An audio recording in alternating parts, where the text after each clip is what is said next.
Welcome back everyone. I've got a new video for you, this time on ball python substrate. And in this video, as you're going to find out, it's not just about choosing the best substrate, but choosing the best substrate for your enclosure type and the humidity that you can maintain within that enclosure. So I'm going to go through the top 5 best substrates and give you kind of their pros and cons. And then I'm also going to tell you the top 5 worst substrates as well to avoid, so that you don't fall into the trap of buying kind of the wrong thing, particularly if you're buying from a pet shop kind of setting. As always, I've got a co-host to help me. This is a nice, well, maybe 2-3 year old hurricane yellow belly het for albino female. And obviously again I'm showing off one of my pets, seeing if I can get her off. She doesn't want to leave my hand today, but look at the awesome belly she's got. That is something really cool. The only thing I don't know is how I'm going to work her into a project. But anyway, she's going to be my co-host today. So, first of all, I wanted to say at the start of this video, when you see my videos on the channel, and I've got some of my snakes in tub setups, some of them in racks, and I always use newspaper offcuts, which is just plain unprinted newspaper. And the reason for that is that I am, breeding these snakes. The babies are only going to stay with me for a couple of months. A lot of the adults aren't going to stay with me for long either. So I'm not going to do very elaborate setups that are harder to maintain and harder to clean and ultimately less hygienic, because I absolutely cannot have a situation where I'm not prioritizing hygiene at any time.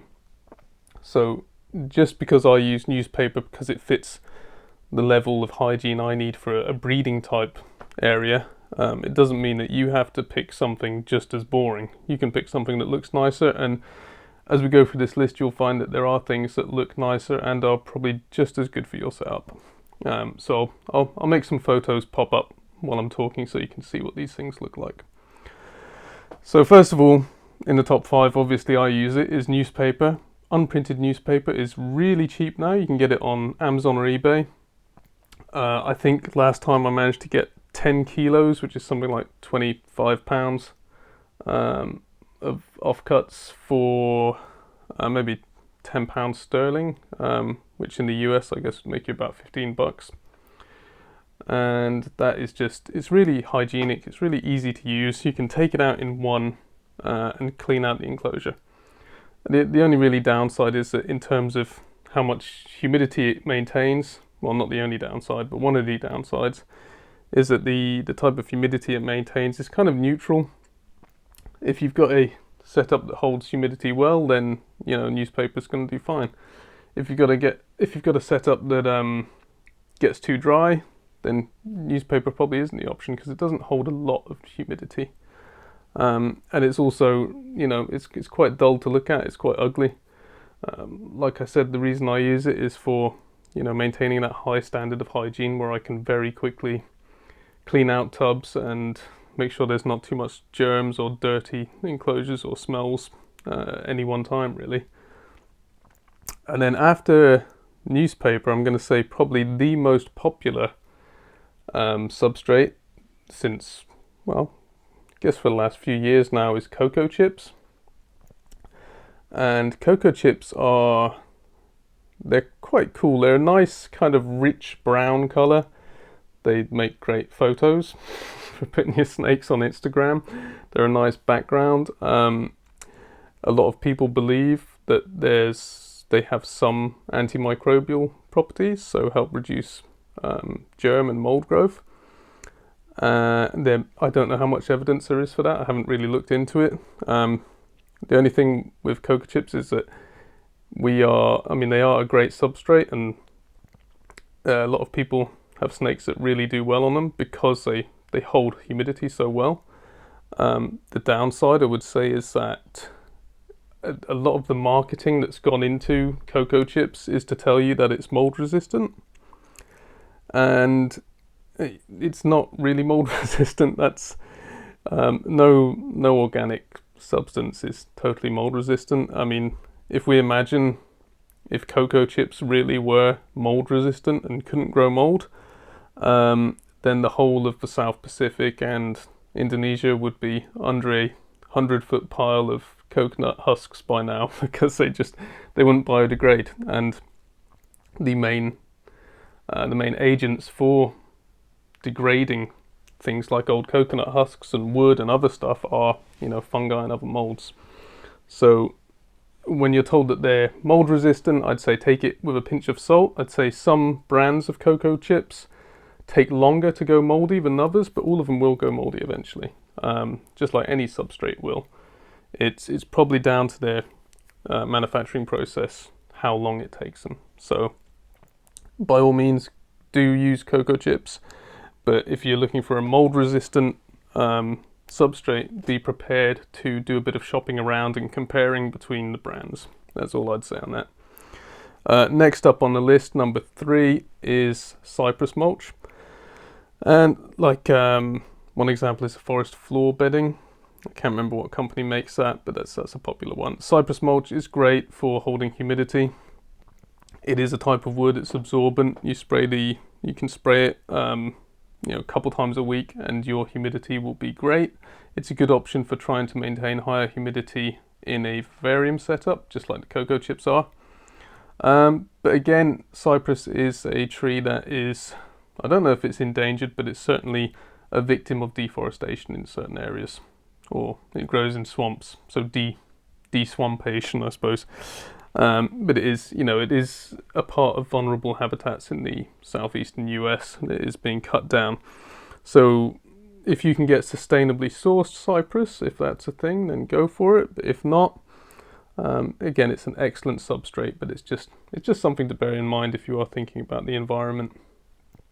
And then afterwards, another substrate that I think is actually really good, but is often overlooked, is aspen chips.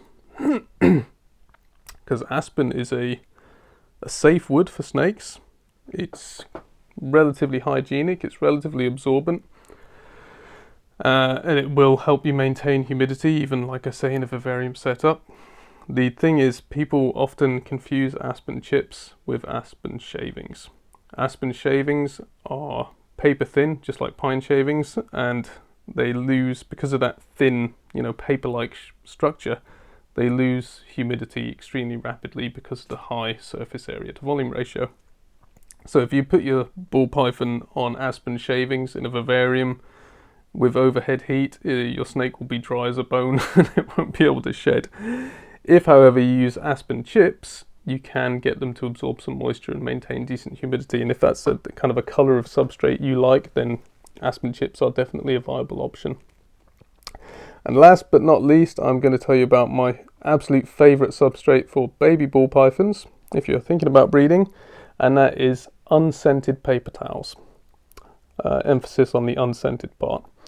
Unscented paper towels are cheap, they're absorbent, you can spray them to maintain humidity, and you can change the enclosures extremely quickly, and you can easily spot urates or feces on them.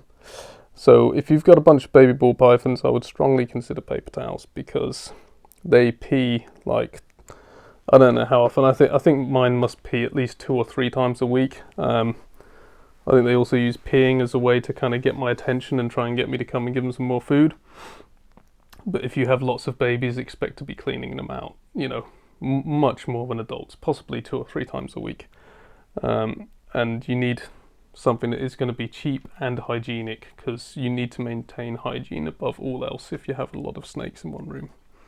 So those are kind of my top 5 best substrates, my go-to. And now we've got to get to the list of the top 5 substrates that I would want everyone to avoid at all costs, but for some reason are still regularly sold, and are still regularly sold to people buying reptiles in pet stores. I don't know why this is, but it just is that way. So that's a whole topic in of itself. But number 1 is definitely cedar. You will recognize the scent of cedar if you've ever smelt it. Cedar chips or shavings, whatever it is, in either form, it has a very toxic, irritative, if that's a word, or irritant oil in it, which is particularly toxic to snakes. So if you put your you know, your ball pythons on cedar chips by mistake, it could eventually kill them or give them severe respiratory issues because it irritates the mucous membranes first of all. Likewise, number 2 on this list of the worst is probably pine. Pine isn't as strong as cedar, but it is toxic. We think it's toxic anyway, and I would stay on the safe side and never ever use pine for snakes. Obviously, if you have pine furniture in your house, don't worry about that, because usually by the time it's made into furniture, it's been kiln dried, it's been processed, and that's safe basically. But in substrates, it can have that kind of fresh scent and oil on it. And then third on this list, another thing I keep seeing people put various snakes on, and it's just not appropriate, is sand. A sand boa could do okay in sand. Probably, it still wouldn't even be my first choice. But ball pythons shouldn't be on sand. Ball pythons and a lot of other large snakes seem to have this weird relationship with sand whereby you can see them ingest a whole cocoa chip and it goes through their system completely fine. They poop it out, nothing ever happens. It's rare that it can cause an impaction. Whereas sand seems to kind of silt down through their intestinal tract and gather. It eventually gathers in one location or more, and it seems that sand is just so much more likely to cause impaction that it's definitely what I would deem as a dangerous substrate for snakes if they ingest it on a regular basis. So I would definitely steer clear of sand. If you have a bioactive enclosure, you can add some sand to the mix, and that's perfectly fine. It's to help aerate the soil. That's not the same as having your snake on sand, where its prey is literally going to roll in the sand before your snake eats it, you know. But yeah, and then another one that I honestly can't believe this is still around, is reptile carpet. You've probably seen reptile carpet. It's like a green plastic kind of astroturf that they put in reptile enclosures. And it's made up of all these little green, not really filaments, but I guess, you know, artificial grass blades that make up the carpet. And what you get with all these little blades is essentially extra surfaces for germs to grow on and cling to. So you're going to need to bleach it every few weeks. You're going to need to scrub it to get the urates off. And it's just absolute crap all round. It's completely unhygienic. It's also rough and kind of spiky to the touch, and I honestly, just imagining being a snake, I just think it would be uncomfortable for them to be on. So that is another bad option. And then finally, one that is used on a regular basis, it's not particularly dangerous, but I still don't like it, is cocoa fibre. So cocoa fibre is from coconuts, like cocoa chips, but it's fibrous, it's been mulched essentially, so it's like a peat kind of consistency.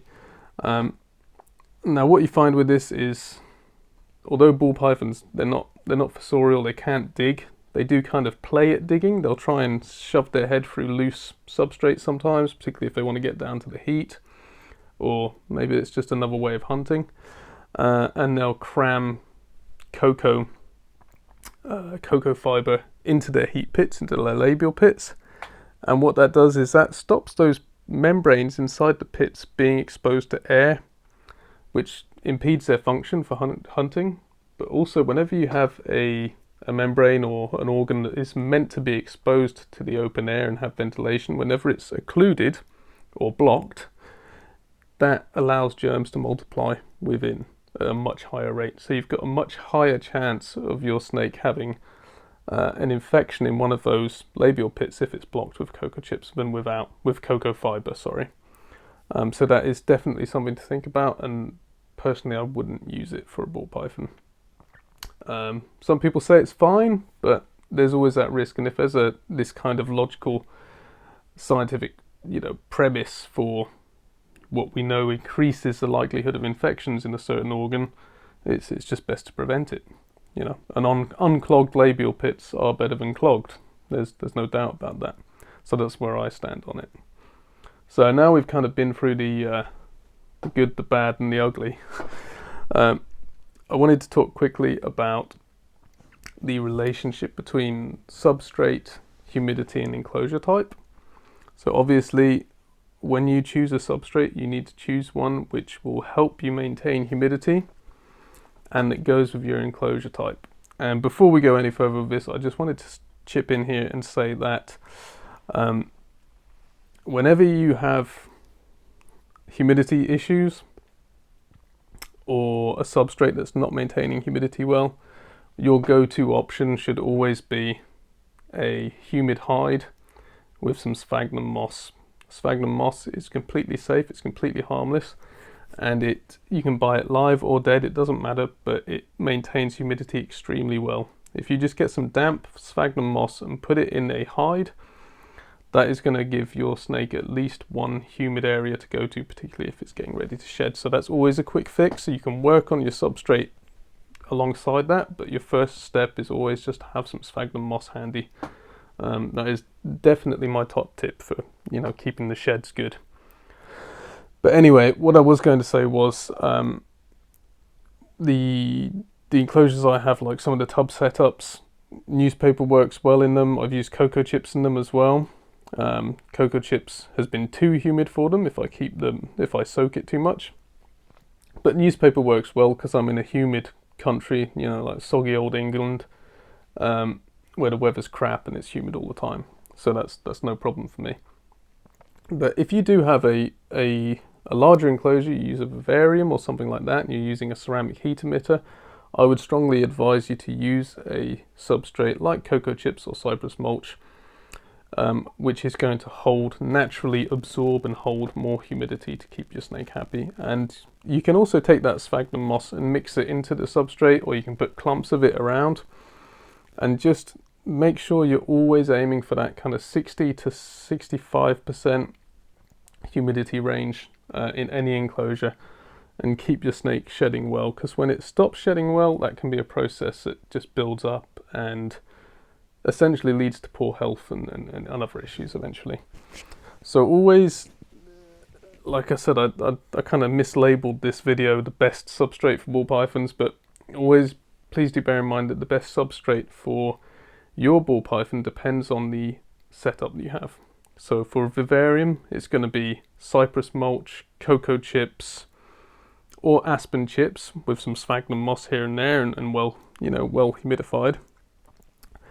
Or if you are using a rack system, you are going to be perfectly happy using newspaper, and for babies in racks you can use paper towels.